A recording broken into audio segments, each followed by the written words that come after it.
नमस्कार दोस्तों, HRD IAS में आप सभी का स्वागत है। कैसे हैं आप सभी लोग? आई होप आप सभी लोग अच्छे होंगे और अपनी पढ़ाई को बढ़िया तरीके से कर रहे होंगे। देखिए, आज हम लोग 15 से 16 दिसंबर के महत्वपूर्ण करंट अफेयर्स पर चर्चा करेंगे। आपको बता दूं कि ये जो डेली करंट अफेयर्स आपको कराया जाता है, ये सभी एक दूसरी परीक्षाओं के लिए साथ साथ में सिविल सर्विसेज के लिए महत्वपूर्ण होता है।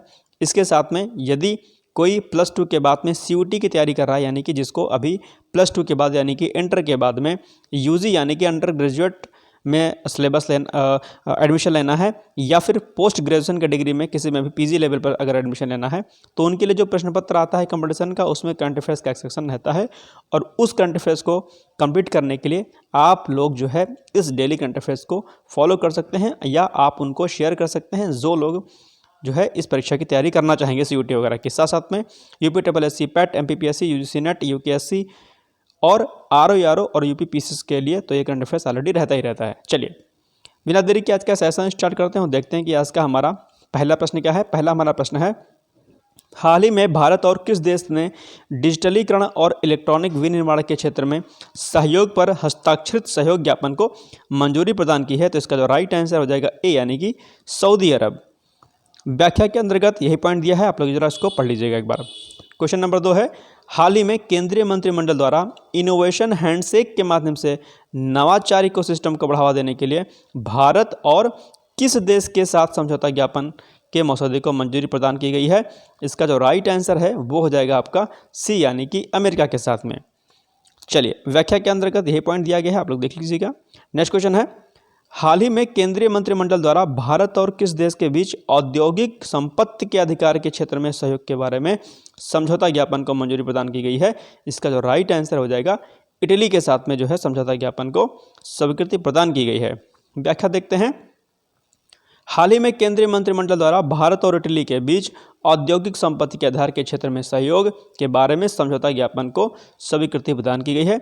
अगर इसके लाभ के बारे में बात करें तो लाभ क्या होगा कि समझौता ज्ञापन प्रतिभागियों के बीच एक व्यवस्था की स्थापना को प्रोत्साहन देगा जो उन्हें औद्योगिक संपत्ति और इस क्षेत्र से संबंधित सूचना प्रौद्योगिकी सेवाओं के क्षेत्र में सहयोग गतिविधियों को विकसित करने में मदद करेगा। तो ये इम्पॉर्टेंट प्रश्न थे। ऊपर के जितने भी 3 थे, तीनों ज्ञापन पर जो अभी समझौता ज्ञापन पर साइन किया गया है। आपको बता दूं, यदि भारत और किसी भी देश के बीच यदि किसी भी समझौता ज्ञापन पर हस्ताक्षर किया जाता है तो वह प्रश्न जो है आपकी परीक्षा के लिए महत्वपूर्ण हो जाता है, ध्यान रखिएगा। चलिए, क्वेश्चन नंबर 4 है, इंपॉर्टेंट है ये भी।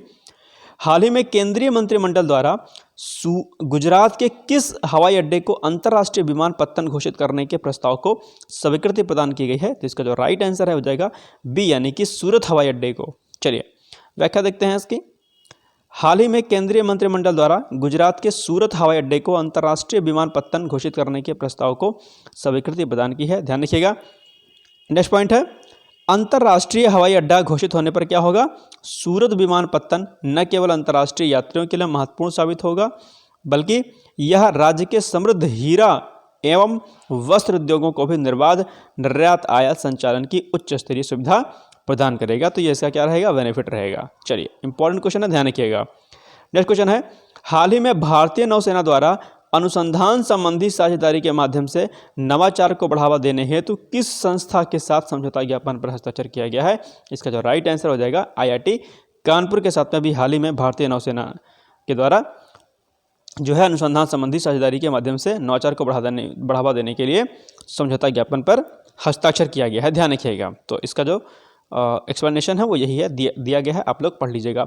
आपको बता दूं कि IIT कानपुर जो है इस क्षेत्र में जो है प्रौद्योगिकी के क्षेत्र में काफ़ी तेज़ी से काम कर रहा है, और IIT कानपुर के कई अन्य संस्थानों के साथ भी समझौता ज्ञापन पर हस्ताक्षर किया गया है। आप लोग एक बार IIT कानपुर के बारे में जरा पढ़ लीजिएगा, इंपॉर्टेंट है, और IIT कानपुर तेज़ी के साथ जो है विकास कर रहा है क्षेत्र में। चलिए, ये आप लोग चित्र के माध्यम से इसको देख सकते हैं। चलिए, अगर इस समझौते के बारे में बात किया जाए तो यह समझौता ज्ञापन प्रौद्योगिकी विकास, नवीन समाधान और संयुक्त अनुसंधान और विकास को बढ़ावा देने की उनकी प्रतिबद्धता का प्रतीक है। चलिए, नेक्स्ट क्वेश्चन है, इंपॉर्टेंट है, ध्यान रखिएगा। हाल ही में कुवैत के अमीर महामहिम शेख नवाफ अल अहमद अल जबर अल सबा का निधन किस दिन हुआ? इसका जो राइट आंसर है वो हो जाएगा 16 दिसंबर 2023 को उनका निधन हो गया। व्याख्या देखते हैं, हाल ही में कुवैत के अमीर महामहिम शेख नवाफ अल अहमद अल जबर अल सबा का निधन 16 दिसंबर 2023 के दिन हो गया। भारत सरकार ने उनके सम्मान में 17 दिसंबर 2023 को पूरे भारत में एक दिन के राजनीतिक शोक की घोषणा की। अब देखिए, इसमें 2-3 प्रश्न बनेंगे आपके अच्छे। पहला प्रश्न तो यह बन जाएगा कि कुवैत के जो क्या कहते हैं आपके नवाब हैं वो कौन थे जिनका निधन हो गया है, तो आपको उनका नाम ध्यान रखना चाहिए। ठीक, ये इनका नाम हो गया। और निधन किस दिन हुआ? 16 दिसंबर 2023 को हुआ। या फिर नाम से लेकर कि वो किस देश के रहने वाले थे, कुवैत के रहने वाले थे। तो 3 प्रश्न आपके बनते हैं। चौथा प्रश्न आपसे ये भी पूछ सकता है कि उनके सम्मान में किस दिन भारत सरकार ने राजनीतिक शोक की घोषणा की थी। तो 17 दिसंबर 2023 को उनके निधन के सम्मान में जो है घोषणा की गई थी। 17 दिसंबर 2023 को राजनीतिक शोक की। चलिए नेक्स्ट क्वेश्चन है, हाल ही में 15 दिसंबर को किस देश के सुल्तान अपनी 3 दिवसीय राजकीय यात्रा पर भारत आए? इंपॉर्टेंट है ये भी। इसका जो राइट आंसर हो जाएगा ए, यानी कि ओमान। हाल ही में 15 दिसंबर 2023 को ओमान के सुल्तान हैथम बिन तारिक अपनी 3 दिवसीय राजकीय यात्रा पर भारत आए। ठीक, तो ये डेट याद रखिएगा और देश याद रखिएगा, और नाम क्या था सुल्तान का? हैथम बिन तारिक था, यह भी ध्यान रखिएगा। ठीक, तो ये कुछ महत्वपूर्ण करंट अफेयर्स थे आज के, यानी कि 15 से 16 दिसंबर के। अब आप लोगों के लिए एक सिंपल सा क्वेश्चन है जो कि इंपॉर्टेंट है आपके एग्जाम के लिए, और वो क्वेश्चन है, मिस इंडिया यूएसए 2023 का खिताब किसने जीता? आपके ऑप्शंस हैं ए रिजुल मैनी, बी किशोरी आर्या, सी सुष्मिता सिंह, या फिर डी इनमें से कोई नहीं। कमेंट बॉक्स में जाकर कमेंट आप जरूर कीजिएगा। इंपॉर्टेंट प्रश्न है, निगलेक्ट मत करिएगा। आप लोगों से रिक्वेस्ट है कि प्लीज़ आप लोग कमेंट जरूर किया करिए, सही या गलत जो भी करें। अगर नहीं आता है तो गूगल पर सर्च करने की हैबिट डालिए। और मैं बार बार कहता हूं कि जब भी आप गूगल पर कोई चीज़ सर्च करते हैं अपनी स्टडी से रिलेटेड, तो आपको एक जानकारी के साथ में कई अन्य जानकारियां मिलती हैं। ठीक, तो ये कुछ महत्वपूर्ण चीज़ें हो गई। यूपी स्पेशल के लिए मेरे पास क्वेरीज आ रही है कि सर यूपी स्पेशल की क्लास करा दीजिए। बिल्कुल करा दी जाएगी। आज से ही आपको 10 से 15 प्रश्न जो है यूपी स्पेशल के जो है कराए जाएंगे। तकरीबन 6 बजे मैं वीडियो अपलोड कर दूंगा, आप लोग जाकर के उसको देख लीजिएगा। ठीक, ध्यान रखिएगा। चलिए, यूपी स्पेशल के अलावा इकोनॉमिक्स के कुछ सेक्शंस जो कि ऑलरेडी मैंने 3 क्लास उसमें ले ली है, आप लोग उसको देख लीजिएगा। मैं उसका एक प्लेलिस्ट बना दूंगा, साथ साथ में सेंसस और बाकी अन्य जो महत्वपूर्ण पॉइंट हैं उसको भी मैं करा दूंगा।